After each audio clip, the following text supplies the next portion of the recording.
நான் ரொம்ப கஷ்டமான சேலஞ்ச் ஒன்று பண்ண போகிறேன். That is upload video for 30 days.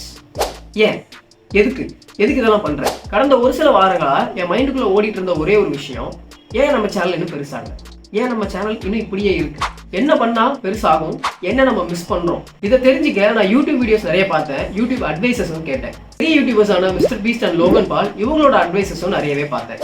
அப்போதான் என்கிட்ட கன்சிஸ்டன்சின்ற ஒன்று இல்லவே இல்லைன்றதை நல்லா தெரிஞ்சுக்கிட்டேன். நான் அந்த கன்சிஸ்டன்சியை இம்ப்ரூவ் பண்ணுறதுக்கு என்ன நானே புஷ் பண்ணணுன்றதையும் தெரிஞ்சுக்கிட்டேன். சரி, ஓகே, இத்தனை நாளாக இதெல்லாம் இல்லாமல் திடீர்னு என்ன இப்படி சொல்லிட்டு இருக்க அப்படின்னு நீங்கள் யோசிக்கலாம். இத்தனை வருஷமாக ஒர்க் பண்ணியும் என்கிட்ட ஒரு நல்ல இன்கம் அப்படின்றது கிடையாது. இங்கே நான் ஃபீவர் அடிக்குது, லீவ் போடலாம் அப்படின்னு யோசிக்கும் போது நம்ம கண்ணு முன்னாடி நிற்கிறதுலாம் இஎம்ஐ கட்டணும், இல்லை நமக்கு ஒன்று ஆச்சுன்னா நம்ம கிட்ட காசு இல்லை அப்படின்றது தான் முதல்ல நிற்கிது.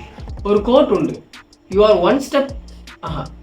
One accident away from being poor அப்படின்ற கேட்டகரியில் தான் நான் இப்போ ஆக்சுவலாக இருக்கேன். ஸோ என்னோட ஃபியூச்சர் நான் தான் உருவாக்கணும். அதனால் அதுக்கு என்ன பண்ணலாம் அப்படின்னு யோசிக்கும் போது என்னோட இன்கம் அதை இன்க்ரீஸ் பண்ணணும்.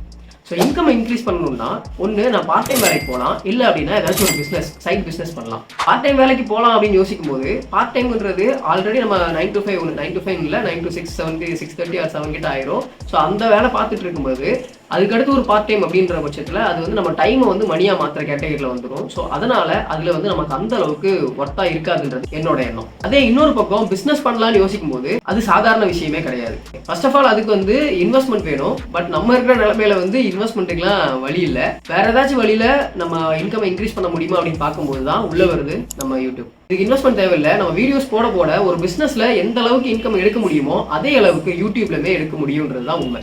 உடனே வருமானா அதுதான் கிடையாது, அதுக்கு டைம் ஆகும். ஒன்ஸ் அதுல இருந்து எடுக்க ஆரம்பிச்சிட்டோம்னா அதை யார் நினைச்சாலும் தடுக்க முடியாது. இதுக்கு ஒரு பெஸ்ட் எக்ஸாம்பிள் சொல்லணும் அப்படின்னா, ஒரு செடி, இப்போ நீங்க ஒரு செடி வளர்க்குறீங்க, அந்த செடிக்கு நீங்க தண்ணி ஊத்துறீங்க. தண்ணி ஒரு பாயிண்ட் வரைக்கும் நீங்க ஊத்திட்டே இருக்கீங்க. அதுக்கப்புறம் என்ன ஆகும் அப்படின்னா, அந்த செடியோட வேர் மண்ணில் நல்லா ஆழமா பதிஞ்சதுக்கு அப்புறம் அதுக்கு உங்களோட தண்ணி தேவைப்படாது, அதுக்கான தண்ணியை அதுவே எடுத்துக்கும். அதுக்கப்புறம் என்ன பண்ணும் அப்படின்னா, அது ஒரு மரமா வளர்ந்து அதுல இருந்து உங்களுக்கு பழம் கொடுக்க ஆரம்பிச்சிடும். யூடியூபும் சேம் அதே கான்செப்ட்ல தான் வரும். என்னடா நீ இன்கம்னு பேசிட்டு இருக்க அப்படின்னு யோசிச்சீங்கன்னா, இங்க எல்லாருமே அதுக்காக தான் ஓடுறோம், மணி. என்னோட ஒரு ஆசை என்னன்னா, இந்த மிடில் கிளாஸ் கேட்டகரியில இருந்து கொஞ்சம் ஒரு upper middle class or rich கேட்டகரிக்கு போகணுன்றது தான். ஏன்னா நம்ம ஒரு ஃபினான்ஷியல் ஃப்ரீடமா இருக்க முடியும், நம்மளால நினைச்சதை நம்ம பண்ண முடியும்.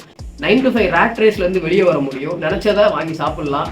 இங்க நம்ம லீவ் போட்டா சம்பளத்தை பிடிச்சிருவாங்களேன்னு யோசிக்கும் போது அங்க ஒருத்தன் 5 லட்சம் ரூபாய்க்கு ஆப்பிள் விஷன் ப்ரோ வாங்குறான். இன்னொருத்தன் போன்ல கோடு விழுந்துருச்சுன்னு சொல்லி அந்த இதை வச்சு ஒரு வீடியோவா போட்டு அதுல இருந்து வர்ற காசு எடுத்து நான் புது போன் வாங்க போறேன்னு சொல்றான்.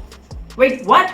இதெல்லாம் அவங்களாலே முடியும்னா என்னாலையும் முடியும், என்னாலையும் முடியும்னா கண்டிப்பா உங்களாலையும் முடியும். ஸோ என்ன நானே புஷ் பண்ணி என்ன அந்த கம்ஃபர்ட் ஜோன்ல இருந்து வெளியே கொண்டு வர்றதுக்கு தான் இந்த சேலஞ்ச். அந்த வகையில இன்னைக்கு டே 1, அப்புறம் நாளைக்கு பார்ப்போம்.